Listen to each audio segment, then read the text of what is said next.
Hi, everybody. Welcome back to another episode of the Search Podcast US edition. I'm Elliot Manning, the Managing Director of Cayman Recruitment UK and US. Episode 4, I've got Dave Draper with me from TDA Group, who I've worked with for about 8-9 years now, seeing them grow from strength to strength. But Dave, I'll let you introduce yourself. Yeah, thanks, Elliot. So I'm MD over here at TDA. So yeah, we've been established since 2009 now. So we're officially a teenager. So we can start throwing a few tantrums, which, as you might know, probably happens in the sales floor on a regular basis. But yeah, so 13 years. So myself and my business partner Andy Smith, we're the co-founders. I guess traditional story. We worked together. Became friends at an organisation, kept in touch, had an opportunity, decided that, take all the good bits from the companies that we've been at and add our own little twist to it as well. So we got an opportunity to start off in the city, just outside in Shoreditch. I come from South London and Andy comes from East. He's Tottenham, I'm Chelsea. So yeah. we shouldn't have really got on, but we did. And we have done. It's gone from strength to strength. So, as we've evolved and the market's evolved, our business has evolved with it. We started in Shoreditch, we've grown, we moved around, and then 7 years ago, it was a move over to SE1, to Bermondsey Street, which is where our headquarters is now. Yeah. So my role as MD really focuses on the strategy, partnerships, people and operations on a global basis. Excellent.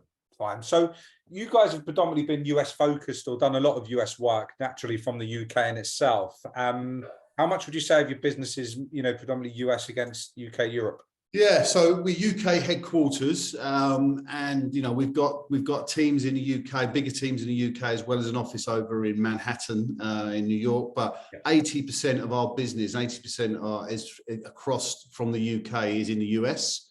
So those in the US focus only on the US. In the UK, we focus on the US, on UK and Europe, but 80% of our business is US focused.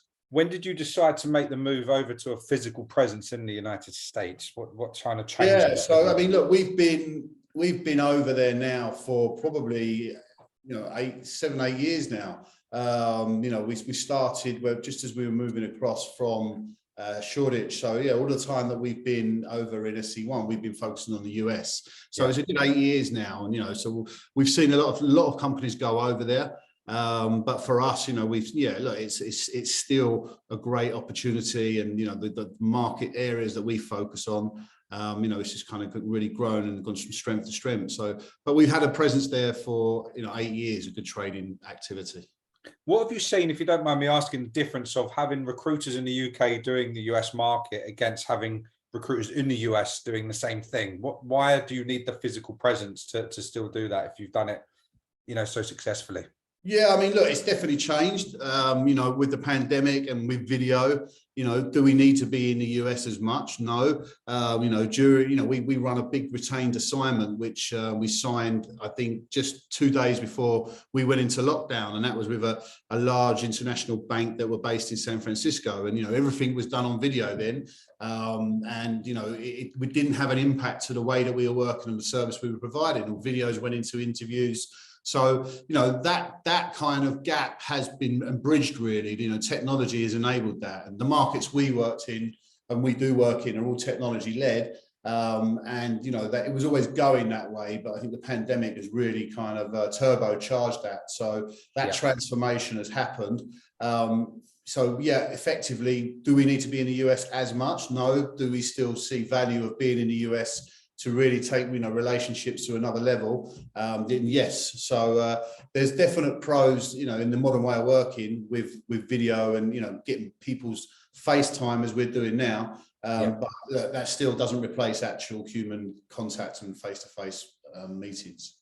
When you go back 7-8 years ago to why you started doing more in the States, before pretty much most of the market, everyone's trying to get over there and there's a big rush to establish themselves in the States. Why did you guys focus on the US more so than anyone doing, Germany or, anywhere else in Europe? Yeah, I think for us, our background, just to take it back a little bit, was kind of two areas really, IT and digital.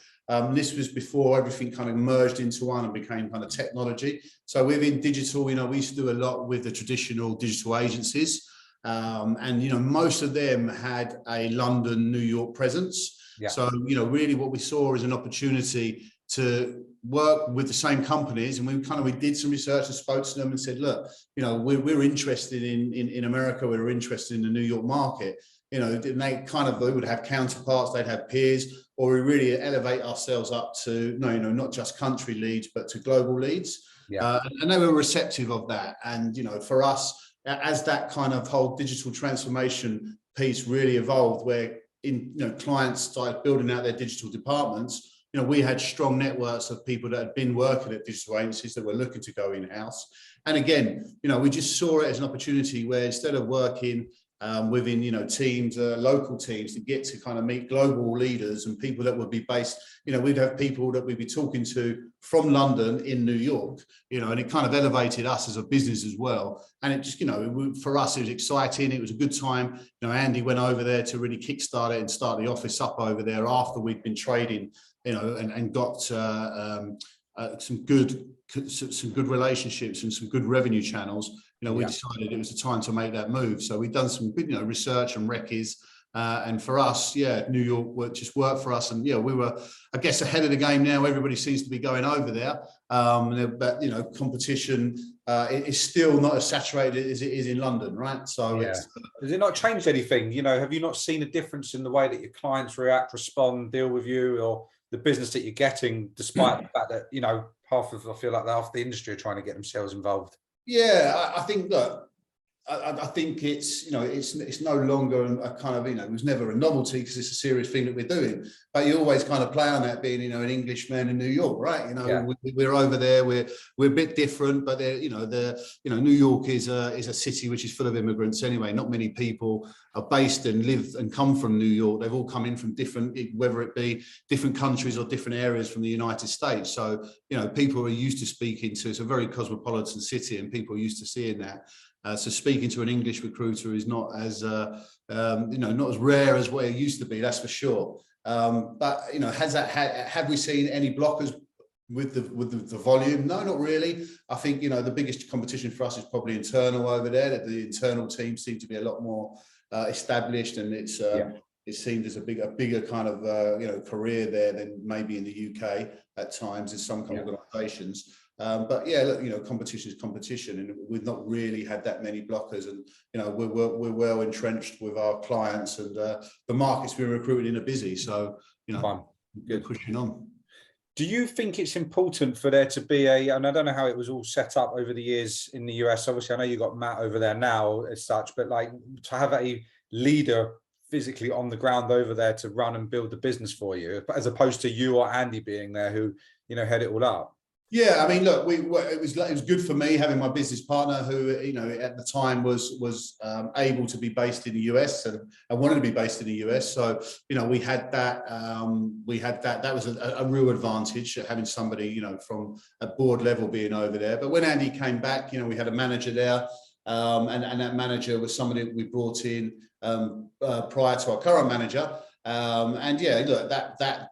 To have that continuity once Andy had left was important. It's different. Building the teams over there is very different. The culture of the teams and the way that, potentially the way they work. And, our previous manager came from internal and then worked into recruitment. And currently, we've got Matt over there, who really came in to turbocharge the whole division and the whole area. And, he's a great success there in bringing in a team. Bringing in some ways of working with the team, and he now heads up kind of the team globally in tech from the US.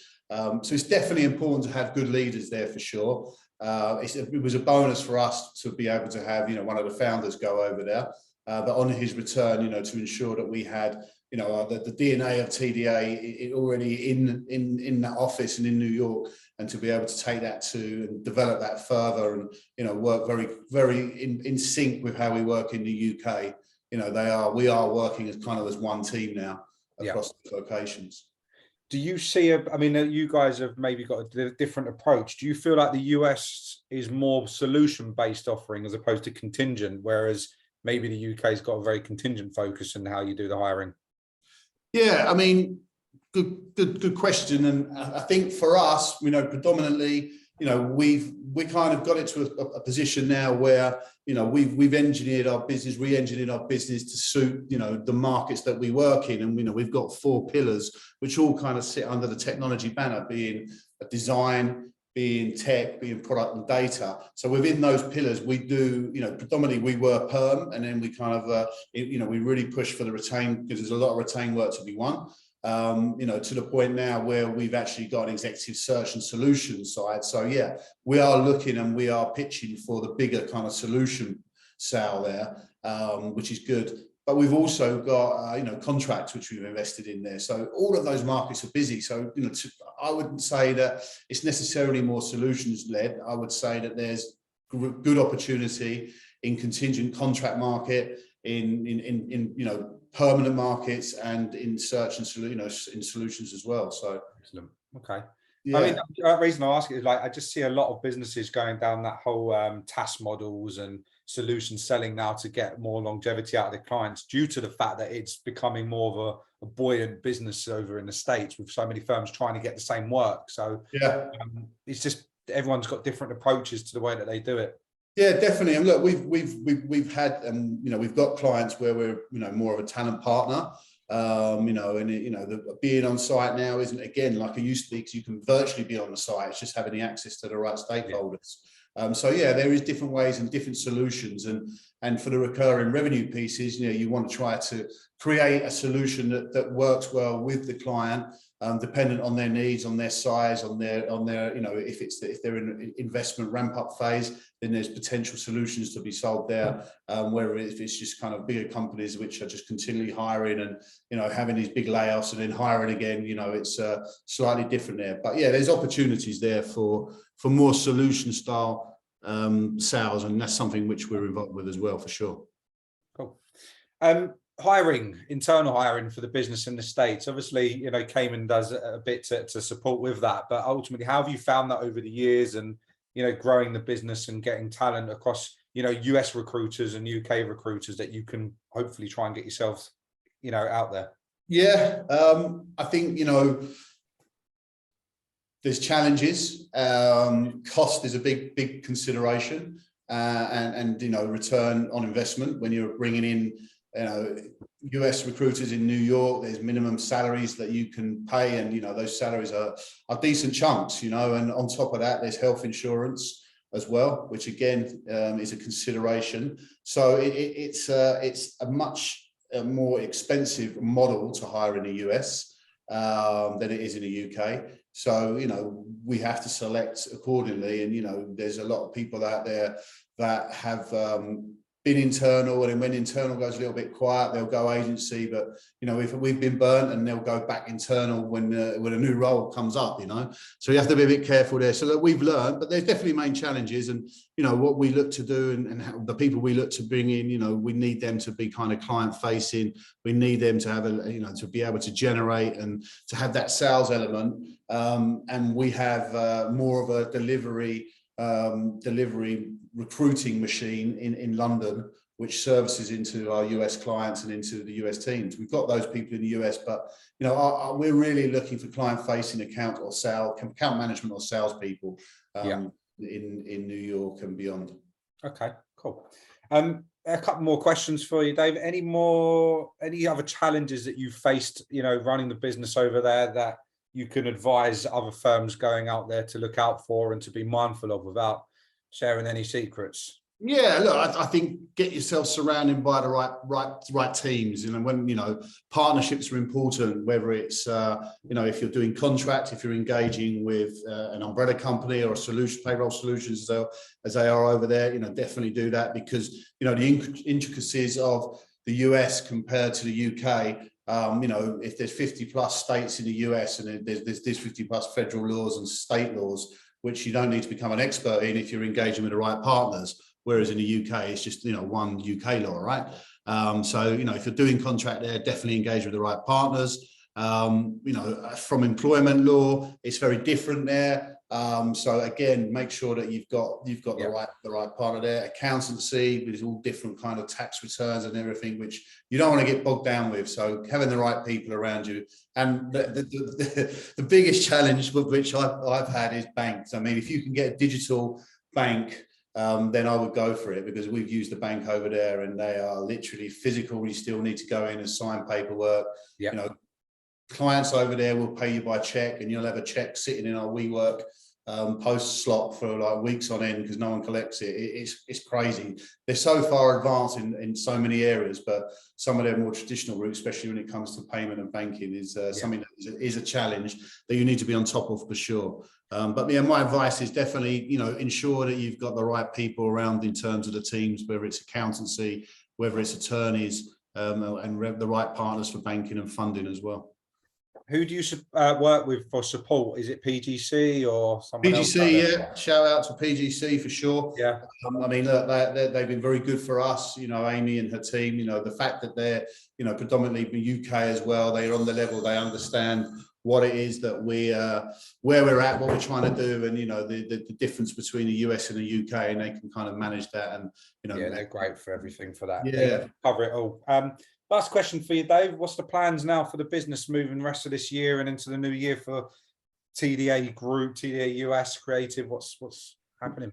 Yeah, I think, look, for us, you know, we're in a good place. You know, coming out of you know, Labor Day in the US is always a good sign that the summer's finished, everybody's back. It's that real kind of 90-day sprint to December. You know, beyond that, you know, we've invested in good leaders in the management team. So, you know, we're very confident in the areas that we're recruiting. Like I mentioned, the 4 pillars. You know, within those pillars, you know, product, we've got head of product, we've got head of tech, head of design, head of data, all US, you know, US, UK and Europe focused. But in the US, you know, we've got a good foothold in permanent. We're now winning, you know, the executive search, and we're building that team and those solutions. And contractors we are with our latest hire, supplied by your good self. You know, that's a massive opportunity for us over there on the West Coast. So, you know, we would hope to be opening an office in LA very soon to support the staff we got there. So we're hiring across all areas. You know, marketing's been big for us. You know, and you know, we've got a great marketing team, data and automation. You know, supporting our sales and recruitment team. So yeah, good news for people that have got great people on their books that want to work at recruitment companies, because we're hiring across all areas. You know, we're on a growth journey and we're hitting our growth targets. But in order to get to next year's, we're going to need, you know, additional heads as well. Brilliant, brilliant. Dave, always a pleasure. I think the business itself is, yeah, it's incredible business. You know, we love working with you guys, and from a UK and US perspective, you know, hopefully we can support out, you know, a bit more of your journey. But for any of those listening in, interested in learning a bit more about TDA, reach out to Dave. I'll put his contact details on all the links that goes out to all the podcast channels. Any questions, you know, feel free to ask me as well at the same time. But no, look, Dave, it's been a pleasure again, mate. And yeah, I love speaking to you, and yeah, really insightful information here for any of those listening and that want to do more in the US.